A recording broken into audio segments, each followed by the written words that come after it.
Pemilik yayasan tersangka kasus pencabulan panti asuhan.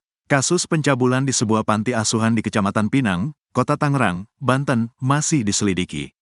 Polisi telah menangkap 2 dari 3 tersangka pencabulan usai panti asuhan digeruduk warga pada Kamis, tanggal 3 Oktober tahun 2024, malam.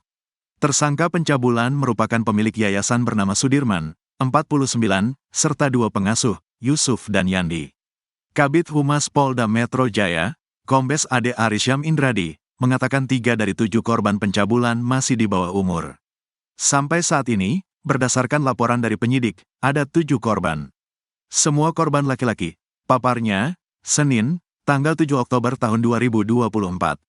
Petugas masih memburu tersangka Yandi yang masih buron. Kasus ini mendapatkan atensi khusus dari Direktorat PPA Bareskrim Polri. Dilakukan kerjasama asistensi juga dari Mabes. Polda merupakan wujud keseriusan Polres Metro Tangerang Kota, dalam hal ini Satreskrim, untuk mengungkap dan menuntaskan kasus ini, tegasnya.